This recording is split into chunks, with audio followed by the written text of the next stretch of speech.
ये कहानी बहुत पुरानी है। जब मगध राज्य के अंदर एक धनी सेठ रहा करते थे। उन सेठ के पास इतनी धन दौलत थी कि वे आराम से अपना गुजारा कर सकते थे, लेकिन उन्हें चिंता थी अपने बेटों की कि उनके जाने के बाद उनके बेटों का क्या होगा, वे अपना जीवन कैसे व्यतीत करेंगे।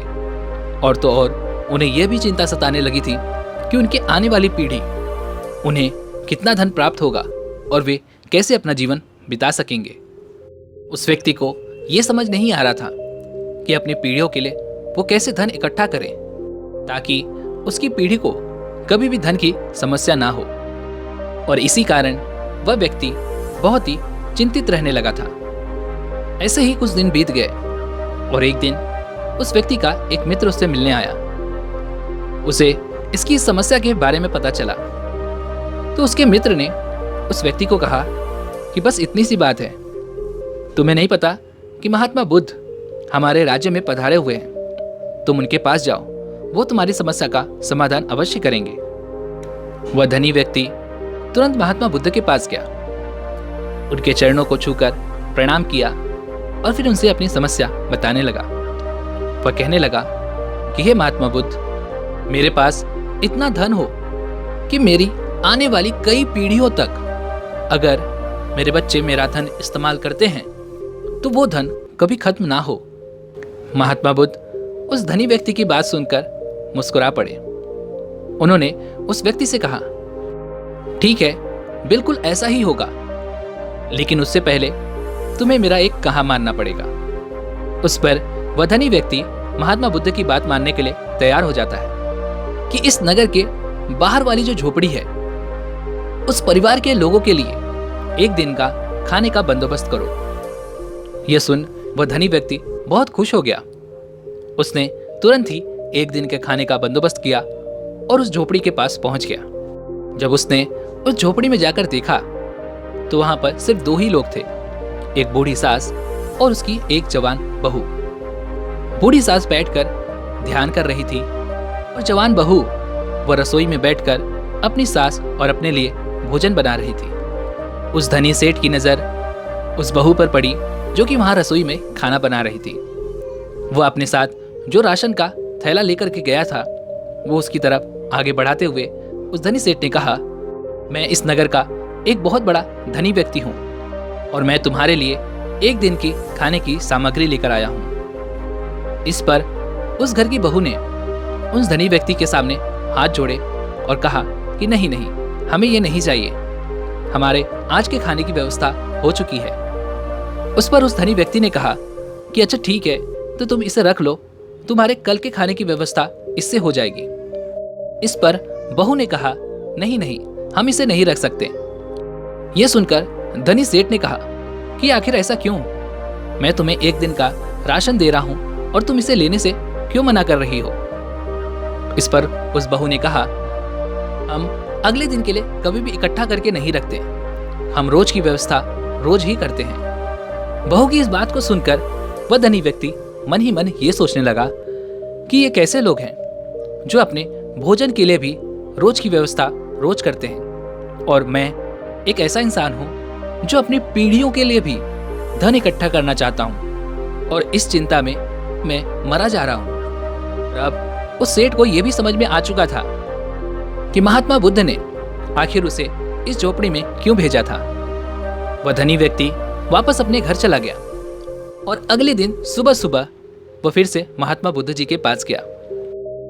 उसने कहा, हे बुद्ध, जो कुछ भी आप मुझे समझाना चाहते थे, जिसलिए आपने मुझे उस झोपड़ी में भेजा था, वो तो मैं समझ गया, लेकिन आप मुझे ये बताइए कि आखिर ये चिंता होती क्या है और ये कैसे पैदा होती है और आखिरकार इसका निवारण क्या है।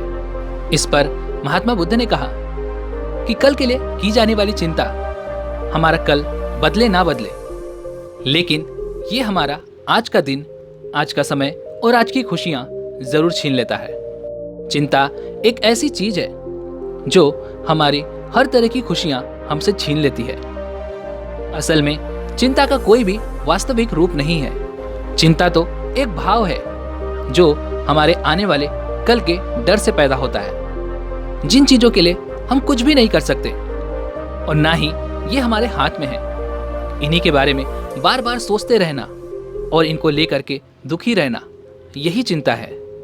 आगे महात्मा बुद्ध ने कहा कि जरा तुम एक पल के लिए ये ध्यान से सोचो कि जिन चीजों को तुम बदल नहीं सकते, जो चीज तुम्हारे हाथों में है ही नहीं, अगर तुम उसके बारे में ना सोचो तो भला तुम्हारा क्या बिगड़ेगा।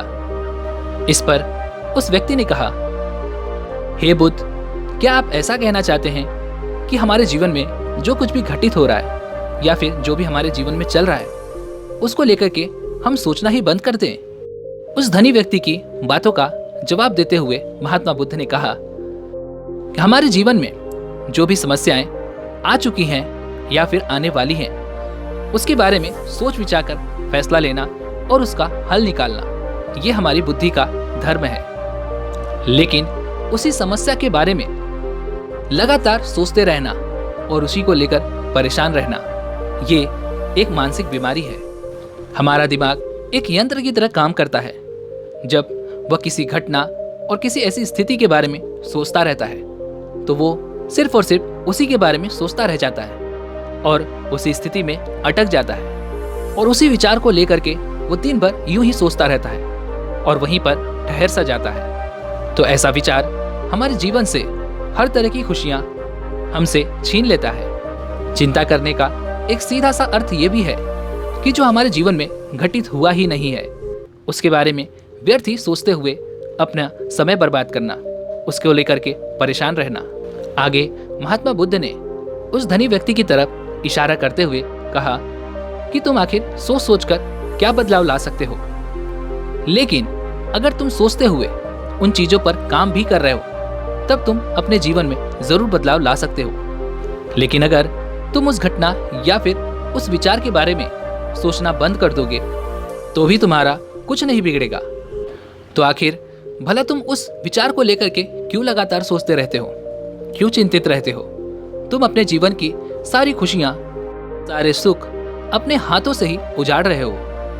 ज्यादातर मनुष्यों की ये आदत होती है कि जो घटना उनके जीवन में कभी घटी ही नहीं, वे लोग सिर्फ उन्हीं के बारे में सोचा करते हैं और उसी विचार को लेकर के हमेशा परेशान रहते हैं। सिर्फ चिंता करने से तुम्हारी समस्याओं का समाधान कभी नहीं होगा, बल्कि तुम अपना सुख, चैन और अपनी खुशियां सभी खो दोगे। आगे महात्मा बुद्ध ने उस धनी व्यक्ति से कहा, क्या तुमने कभी यह ध्यान दिया है कि जब तुम चिंतित होकर किसी विचार को लेकर लगातार सोच रहे हो तो वो विचार तुम्हें दिन भर के कामों से कुछ ज्यादा ही थका देता है और असल में कभी आपकी कोई घटना आपके जीवन में सच भी हो जाती है, तब भी वो घटना वो उस तरह से नहीं होती जिस तरह से आपने उसे सोचा था, जिस तरह से आप उसके लिए चिंतित थे। के बारे में व्यर्थ चिंता क्यों करना? इस पर उस धनी व्यक्ति ने महात्मा बुद्ध से कहा, तो फिर मुझे आप ही बताइए कि सही तरीके से जीवन जीने का क्या उपाय है? इस पर महात्मा बुद्ध ने कहा, बीते हुए कल का दूसरा नाम है पश्चाताप और आने वाले भविष्य का दूसरा नाम है संघर्ष।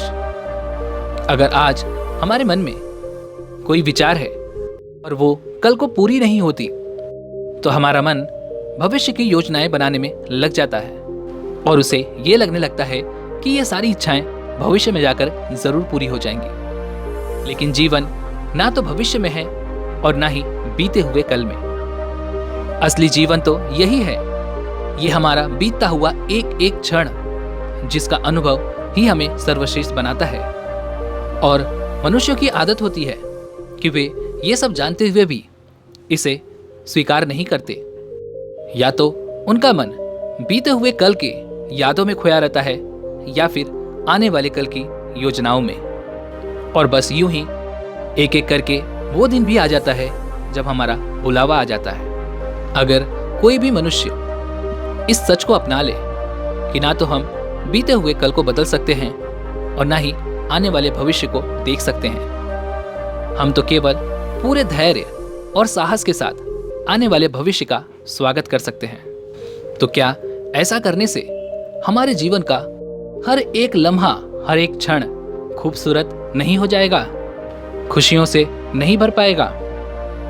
इस पर उस धनी सेठ ने कहा, बात तो आप बिल्कुल सही कह रहे हैं, लेकिन हम कितना भी कोशिश कर लें, चिंता तो हमें सताती ही रहती है। चाहे वो घर परिवार की ही हो, चाहे वो खाने पीने की हो या फिर काम काज को लेकर, लेकिन चिंताएं हमेशा हमें यूं ही सताती रहती हैं।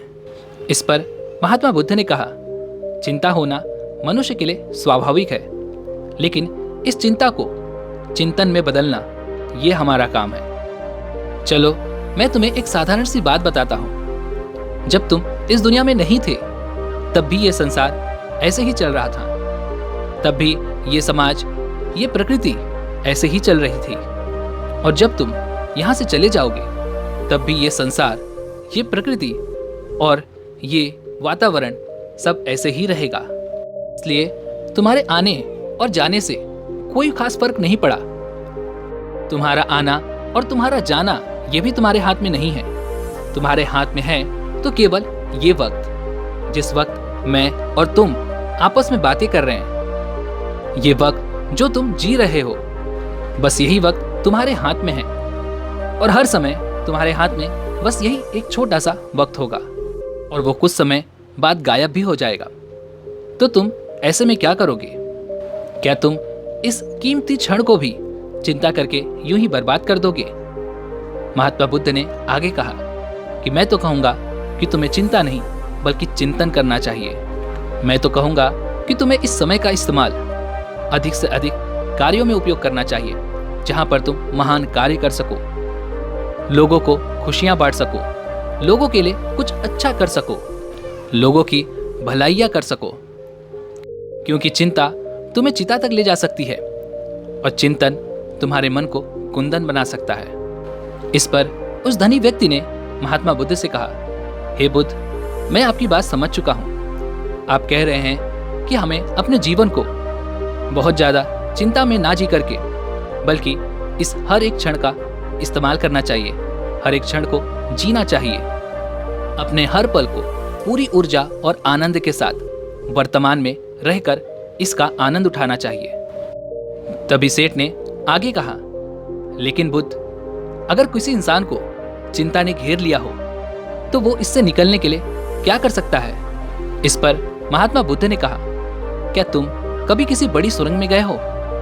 वहां से निकलने में कितना समय लगता है, कितना अंधकार होता है, और मन में हमेशा ये भय होता है कि अगर मैं इस सुरंग में फंस गया तो फिर मेरा क्या होगा, और मैं इस सुरंग से भला कैसे निकल पाऊंगा।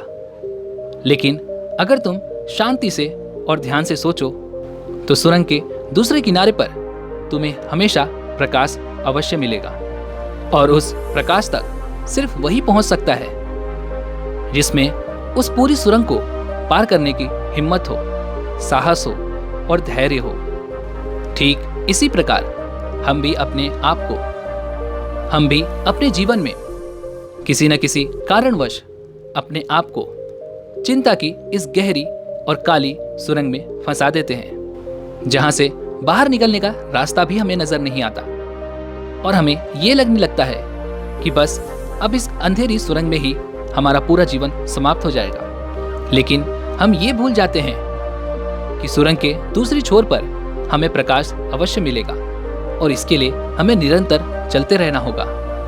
और जो निरंतर प्रयास करता रहता है, चलता रहता है, वही सुरंग के दूसरी छोर पर पहुंचता है। ठीक इसी प्रकार जब जीवन में कोई ऐसी समस्या आन पड़े या फिर ऐसी कोई विपत्ति आ पड़े, तो तुम्हें रुकना नहीं है, बस साहस और धैर्य के साथ चलते रहना है, निरंतर कार्य करते रहना है। तुम अवश्य उस चिंता से निकल जाओगे। उस धनी व्यक्ति को महात्मा बुद्ध की बातें समझ में आ चुकी थी। उसने महात्मा बुद्ध का धन्यवाद किया, उन्हें प्रणाम किया और फिर वहां से अपने घर की ओर चल पड़ा। तो दोस्तों, अगर आप भी अपने जीवन में कुछ ऐसे बदलाव चाहते हैं तो महात्मा बुद्ध की इन बातों को ध्यान रखिएगा, क्योंकि दोस्तों, चिंता हमें कभी भी किसी समस्या से निकाल नहीं सकती, बल्कि उसके अंदर और फंसाती चली जाती है। इसलिए हमें अपने आप को शांत रखना चाहिए और ये सोचना चाहिए कि हम कैसे इस समस्या से बाहर निकल सकते हैं, जिसका उपाय महात्मा बुद्ध ने हमें बताया है। निरंतर कोशिश करते रहना चाहिए और लगातार यूं ही चलते रहना चाहिए, जिससे आप एक न एक दिन उस समस्या का समाधान निकाल लेंगे। इसलिए अपने आप को शांत रखें और कोशिश करते रहें। और दोस्तों, एक और बहुत ही ज़रूरी बात कि अपने आप को इन छोटी मोटी चिंताओं से दूर रखें। आज ऑफिस के लिए मैं देर ना हो जाऊं, कहीं आज बासी खाना तो नहीं खाना पड़ेगा, पेट्रोल की कीमतें बढ़ गई हैं, सब्जियों के दाम बढ़ गए हैं। तो इन रोज़मर्रा की जो चिंताएं हैं, इनसे अपने आप को मुक्त रखें, जिससे आप तनाव मुक्त रहेंगे और आपको ये चिंताएं कम से कम परेशान कर सकेंगी। और एक और सबसे ज़रूरी चीज़ कि अगर आप सिर्फ 5 मिनट के लिए ध्यान कर सकें तो उसे ज़रूर कीजिएगा, क्योंकि ध्यान आपके मस्तिष्क को वो ताकत देता है जिससे आप वर्तमान में रहकर उन हर पल का आनंद उठा सकते हैं, खुशी खुशी अपना जीवन बिता सकते हैं। दोस्तों, उम्मीद है कि आपने आज की इस वीडियो से कुछ न कुछ सीखा होगा। तो वीडियो को लाइक और अपने दोस्तों के साथ शेयर जरूर कीजिएगा। और हाँ दोस्तों, हमें सपोर्ट करने के लिए चैनल को सब्सक्राइब और घंटी बटन को जरूर दबा दीजिएगा। तो चलिए मिलते हैं ऐसे एक और वीडियो में, तब तक के लिए अपना ख्याल रखें। धन्यवाद।